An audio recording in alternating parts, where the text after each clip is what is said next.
அஸ்ஸலாமு அலைக்கும் மக்களே, வெல்கம் டு எஸ்எஃப் ஜோன். இன்னைக்கு காடை கிரேவி எப்படி பண்ணலான்னு பார்க்கலாமா?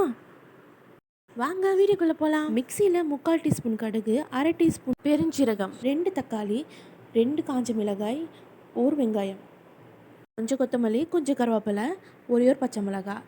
அதை நல்லா மிக்சியில் அரைச்சி எடுத்துக்கோங்க. அது ஓரமாக இருக்கட்டும். காடையை நல்லா 5-6 வாட்டி கழுவி உப்பு மஞ்சள் போட்டு கழுவிக்கோங்க. அந்த ஓரத்தில் 2த்துலேயும் முடி இருக்கும் எடுத்துருங்க. அடுப்பு ஆன் பண்ணி சட்டி வச்சு அதில் தண்ணி ஊற்றி 1/2 டீஸ்பூன் மஞ்சள் போட்டு காடையை நல்லா வேக வச்சுருங்க. இதை பிச்சு பாருங்க, வந்துச்சுன்னா அது வெந்துருச்சுன்னு அர்த்தம். கொதிச்சக்கப்புறம் காடையை போடுங்க, அப்போ தான் சீக்கிரம் வேகும். ஒரு கடாயை எடுத்துக்கோங்க, அதில் தேவையான எண்ணெய் ஊற்றிக்கோங்க. கொஞ்சமாக போதும். நம்ம அரைச்சி வச்சுருந்தோம்ல அந்த விழுது இதில் சேர்த்துக்கோங்க. அதுக்கப்புறம் பச்சை வாடை போகிற வரைக்கும் நல்லா வதக்கிக்கணும். 2 டேபிள் ஸ்பூன் இஞ்சி பூண்டு விழுது, 5 டீஸ்பூன் தேங்காய் பொடி, அப்புறம் கொஞ்சோண்டு கருவேப்பிலை போட்டு நல்லா வதக்கிக்கோங்க. தேவையான அளவு உப்பு, கல்பாசி 2 போட்டுக்கோங்க. மிளகாய் தூள் 1/2 டீஸ்பூன், 1/2 டீஸ்பூன் மஞ்சள் தூள், பெப்பர் 1/2 டீஸ்பூன், ஸ்பைசஸ் பொடி 1/2 டீஸ்பூன், வீட்டு கறி மசாலா 3 டீஸ்பூன்.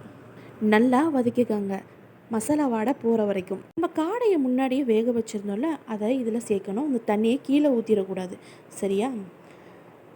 காடையை நீங்கள் வேக வச்சு போட்டிங்கன்னா சீக்கிரம் வேலை முடிஞ்சிடும்.